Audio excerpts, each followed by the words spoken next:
olhadinha na internet pelo meu celular e tem duas coisas que o pessoal está comentando bastante, isso aqui. São assuntos do dia, da situação, né? Nós estamos no dia 12.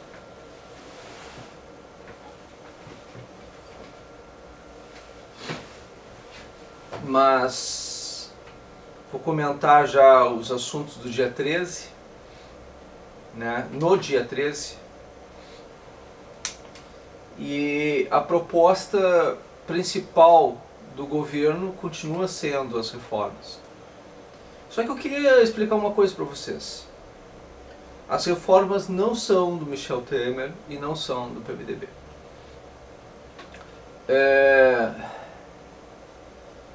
Existe uma coisa chamada Pacto de Princeton. O governo ganhou agora uma votação fácil, razoavelmente fácil, né? 50 votos a 26, né? Foi a votação. A reforma trabalhista. E aí o PT esperneou, esbravejou,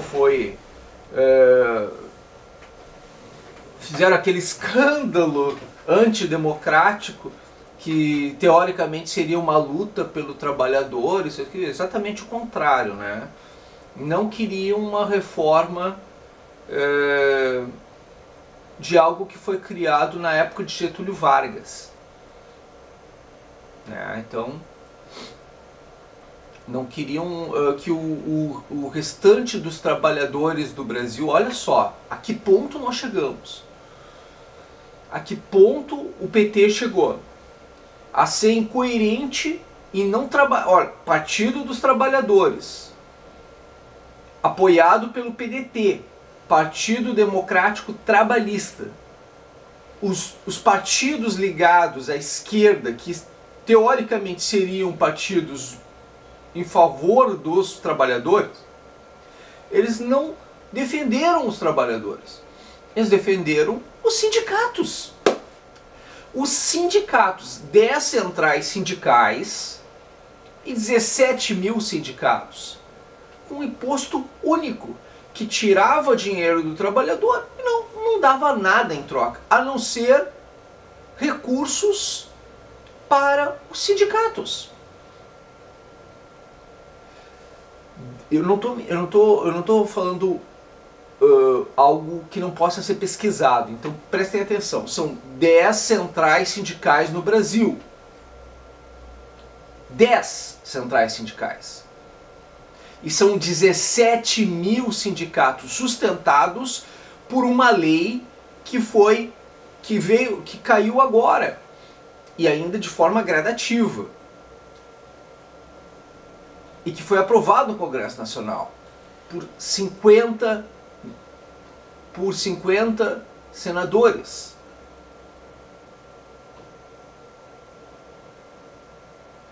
Contra 26. Vocês entenderam a diferença? E aí 3 senadoras, né, dos partidos esses do governo anterior,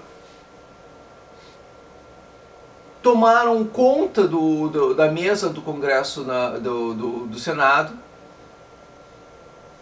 e fizeram ficaram lá, pediram quentinha, não saíram de lá, não arredaram lá, atrapalharam, atravancaram os trabalhos, negócio assim. Aí o pessoal pega e diz, não, essa foi a cena principal, né? Claro, demonstrou a fraqueza do governo anterior, né, diante do Congresso Nacional, e com isso houve uma conscientização dos senadores de que aquele ato era um ato arbitrário.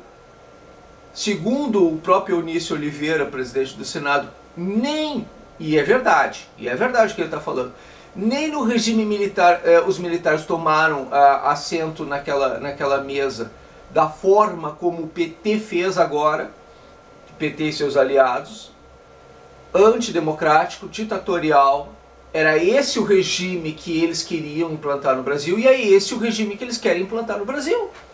É governando deste modo, na truculência.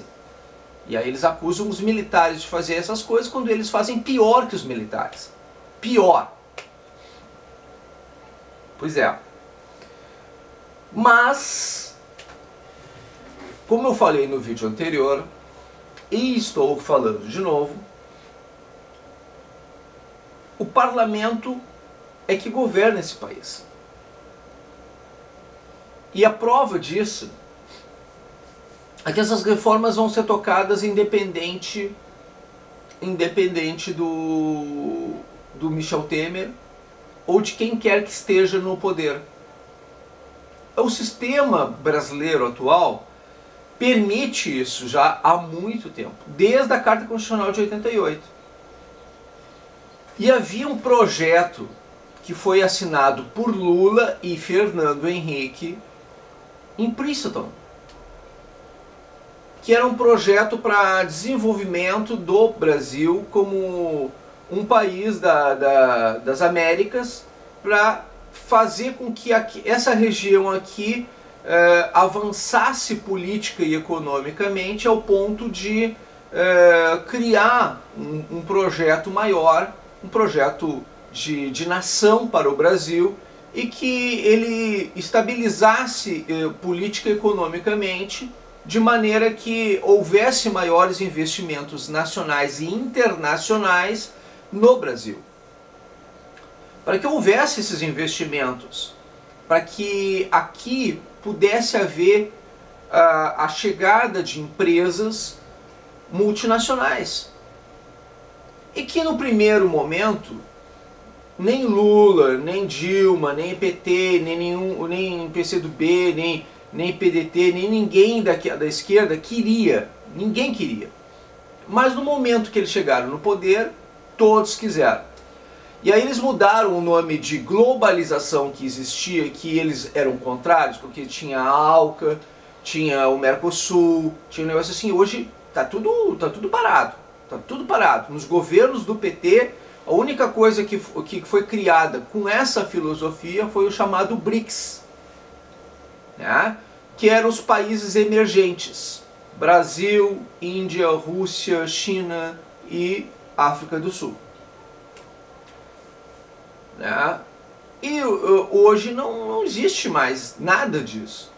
Né? Hoje está tudo atrapalhado porque a economia do Brasil está com problema. Mas o Pacto de Princeton foi assinado porque assim, o Fernando Henrique já era presidente. E o Lula seria a única pessoa com capacidade, naquele momento, porque ele era uma liderança junto aos sindicatos, sempre foi, sempre será, né? E aí ele seria a única pessoa com capacidade de entrar no poder de uma forma mais serena, não tão radical, com apoio da direita, ou com parte da direita, e até do próprio Fernando Henrique, indiretamente, e ele perderia aquelas eleições para o sucessor dele, para que Lula chegasse ao poder e fizesse então a continuidade da administração de Fernando Henrique através da reforma trabalhista. Não era nem para fazer a reforma política, não era nem para fazer a reforma previdenciária. A mais prioritária de todas para os Estados Unidos, para a Europa, para o mundo em relação ao Brasil, era a reforma trabalhista. A primeira reforma a ser feita no Brasil foi a reforma trabalhista. A primeira vitória do governo Temer, real, foi a reforma trabalhista. Tudo foi aprovado nesse governo até aqui, até agora. Né? Mas a primeira vitória real de Michel Temer e a meta deste governo Michel Temer já foi alcançada, que foi a reforma trabalhista. Agora vem a reforma previdenciária, que vai arrumar o restante do que falta na questão dos trabalhadores, das aposentadorias, e do peso do Estado junto do governo e do Estado junto à sociedade. E depois vem a reforma política, que é a menos prioritária de todas. Provavelmente a reforma política até venha um pouco antes, pode acontecer antes, mas a importante, a prioritária é a reforma da Previdência agora, é a próxima mais prioritária de todas, neste momento. Temer vai sancionar o quanto antes a reforma trabalhista, porque é uma vitória, é uma conquista e teoricamente ajudaria ele junto à imagem dele na questão da sua possível cassação, né? Isso ia teoricamente aliviar ele diante do Congresso Nacional. Não necessariamente, porque, como eu disse, o Congresso Nacional hoje é melhor sem o Temer do que com o Temer. E esse entendimento político já está acontecendo. Então, uma resposta do Congresso Nacional à sociedade no combate à corrupção é a queda de Temer. Isso é natural. Então não tem nada a ver com governabilidade mais. Não representa mais essa situação.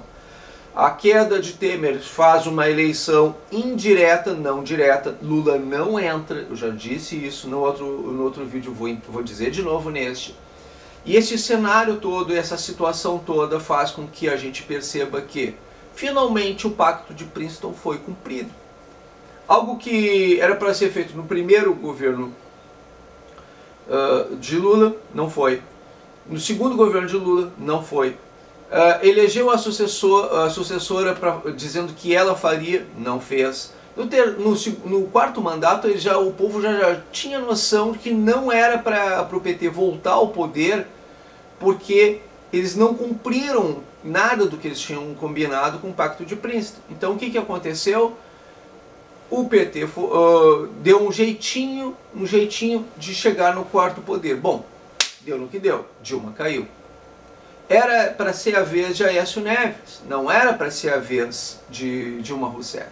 Aécio deveria entrar e corrigir os erros do PT e fazer o Pacto de Princeton. Só que o PT fez como aquelas senadoras fizeram. Daqui eu não saio, daqui ninguém me tira. E aí o que aconteceu? Queda de Dilma Rousseff. Se não fosse toda a corrupção que aconteceu, que assolou e a Lava Jato, talvez Michel Temer não tivesse chegado ao poder e não tivesse feito as arrumações necessárias, porque ele não foi eleito para isso. E a questão é, nenhum presidente teria condição de fazer essas reformas, exceto o Lula. Porém, como Michel Temer não tinha mais nada a perder, ele poderia fazer. Ele poderia fazer essas reformas. Deveria fazer essas reformas. E fez essas reformas. Aí você me diz assim, tá, mas foi Michel Temer que fez isso. Não. Foi o Congresso Nacional que já tinha noção desses deveres, dessas obrigações e não tinha feito isso antes porque não era permitido pelos governos petistas. Como ficou muito claro agora nessa questão das senadoras que não queriam arredar pé ali. Esse cenário todo, ele só está sendo revelado agora. Essa realidade, eu já falei do Pacto de Princeton no meu canal, vocês podem procurar, pesquisar lá na barra de procura, né? Dentro no meu canal lá e coloca lá, ou coloca lá Antônio Roberto Vim, ou Antônio Vim, né, VIGNE, e aí Pacto de Princeton, e vai aparecer os vídeos que eu já comentei a respeito disso, porque eu sempre coloco as tags explicando essa situação. E vocês vão ver que eu já falei a respeito desse assunto, eu já comentei isso que eu estou falando agora. Claro, o pessoal não liga, não associa, não vê importância naquele comentário, naquele argumento. Só que o que está acontecendo agora no Brasil já vem sendo proposto antes do Lula chegar ao poder. Antes de eu me formar como cientista político. O que eu estou te falando agora, o que eu estou falando para você que está me vendo agora, é algo que já vinha sendo planejado para o Brasil, para o crescimento do Brasil, para investimentos estrangeiros no Brasil, antes do Lula chegar ao poder, antes de eu me formar. E só agora está acontecendo. Nós estamos atrasados todo esse tempo por causa do PT, que não fez o dever de casa, que não arrumou o Brasil como deveria ter arrumado. O que o PT fez nesse meio tempo? Investiu fora do Brasil. Existem mais obras fora do Brasil, segundo consta nos meios de comunicação recentes que estão acontecendo por aí, existem mais obras fora do Brasil do que dentro do Brasil. O BNDES, a Folha está dizendo: o financiamento do BNDES às obras do exterior é maior do que o feito no país. Folha UOL, né, tá comentando isso. E que uma coisa que eu também já tinha comentado bastante no meu canal, né, a respeito desse assunto, porque realmente é uma realidade. Nós temos mais investimentos ao longo desses 4 governos petistas, mais investimentos do Banco Nacional de Desenvolvimento Econômico e Social, BNDES, inclusive que retiraram dinheiro do FGTS, do Fundo de Garantia de Tempo de Serviço do Trabalhador Brasileiro, né? Os partidos ligados ao trabalhador, os partidos da esquerda, retiraram dinheiro da aposentadoria dos trabalhadores, quebraram o FGTS, quebraram o BNDES para sustentar obras fora do Brasil. Fora do Brasil, com dinheiro do imposto do brasileiro, para sustentar e dar manutenção a corruptos em outros países, a ditaduras em outros países. E não tinha dinheiro sequer para fazer indústria ou sequer suporte técnico para essas indústrias, como no caso hidrelétricas, termoelétricas, parques eólicos, parques solares. Eles não quiseram, olha, nada, não quiseram trazer energia para o Brasil. Pelo contrário, ainda venderam uma hidrelétrica e uma termoelétrica para a China. Venderam, não fizeram licitação nem nada, venderam, né? Isso no governo Dilma. E financiamento até para a faixa de Gaza, fundo perdido, até para a faixa de Gaza, para a Palestina, 25 milhões, se não me engano, Lula fez para a Palestina. Então a situação chega ao ponto de a gente pegar e acreditar que eles realmente eram uma organização criminosa com aparelhamento de Estado para financiar o crime organizado internacional. Deixou de ser partido político, já deveria ter sido cassado. Pela Constituição Federal, Gilmar Mendes deveria ter cassado o PT. A corrupção da chapa Dilma-Temer estava explícita. Gilmar Mendes teria obrigação de ter detido essa situação. Mas foi conivente com tudo isso com seu voto de Minerva. E ele é o presidente do Supremo Tribunal, do TSE, Tribunal Superior Eleitoral. É ele que vai organizar as próximas eleições. Então, eu não confio nele para organizar as nossas eleições. Ele não merece esse direito, né, diante da corrupção de Gilmar Mendes dentro desse processo. Ele, para mim, é totalmente comprometido com esse processo. Não é de confiar. Não pode ser confiado. Ele não tem o direito de estar lá. Pela quantidade de situações que o comprometem diretamente nesse aspecto, né? E é o outro que está prejudicando o nosso país nesse momento.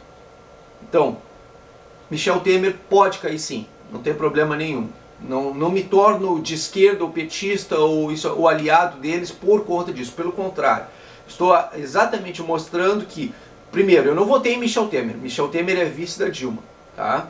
Segundo, Michel Temer não tem... ele pode estar fazendo o trabalho dele, pode estar fazendo a função dele, mas se ele está envolvido em corrupção, retirem ele. Pronto. Não atrapalha mais, né?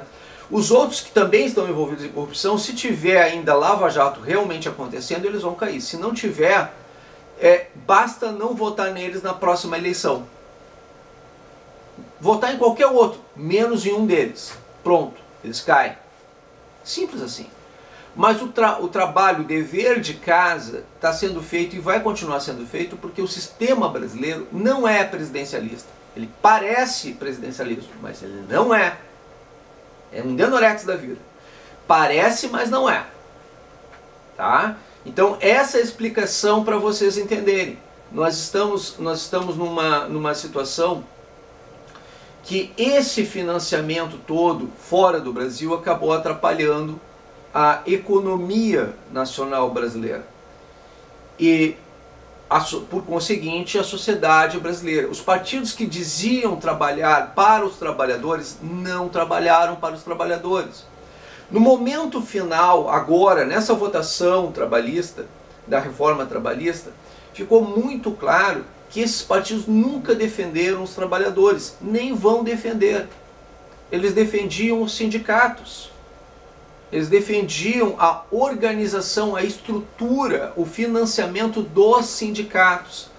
E as obras que eram para fazer a infraestrutura do Brasil, para trazer essas empresas de fora para cá, para o Brasil, não foram feitas fora do Brasil com o dinheiro do imposto do brasileiro. Por isso que nós não temos boas estradas, bons hospitais, segurança, por isso que nós não temos nada, porque os 4 governos petistas nada fizeram de fato, nada fizeram de direito.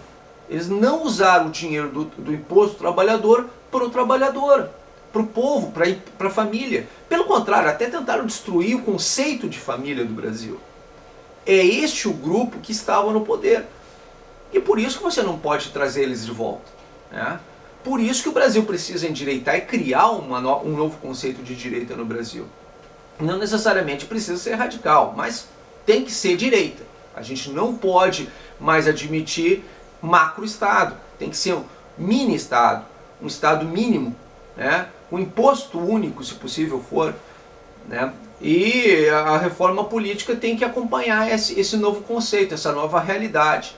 O combate à corrupção precisa sim acontecer. E o povo não pode anular, não pode votar em branco, não pode votar nulo, porque a esquerda não anula. A esquerda não vota em branco, a esquerda vota na esquerda. Tá? Então essa situação a gente precisa ter por certo, por ter consciência. Esta é a realidade hoje do nosso país.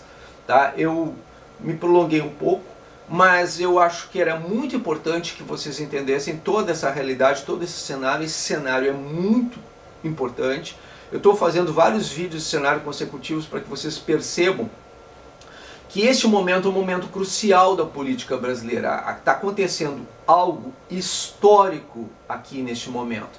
A reforma trabalhista não foi só a reforma trabalhista. Foi pela primeira vez o cumprimento da agenda política brasileira, da agenda de nação do Brasil com o Pacto de Princeton. Foi o cumprimento. Aquilo que Lula e Fernando Henrique acordaram, né? Por isso que o Fernando Henrique está até viajando agora. Diz, não quero papo contigo, Temer. Não tô muito me importando com isso. Por quê? Porque a situação ela está acontecendo à aleatória vontade de Michel Temer. E Fernando Henrique não vai dar suporte a isso porque já foi enganado por Lula. Vocês entenderam agora? Por isso que o PSDB está desembarcando do governo. Porque não tem mais importância. Não tem. A coisa vai andar à aleatória vontade de Michel Temer. Tá? Michel Temer pode cair, não tem problema. Combate à corrupção tem que acontecer para o povo se sentir seguro, tranquilo, né? E para que o Brasil ande novamente nos trilhos. É isso que nós precisamos. Tá, okay? Para ter democracia, a gente precisa organizar a casa e combater a corrupção para o povo se sentir seguro. É isso.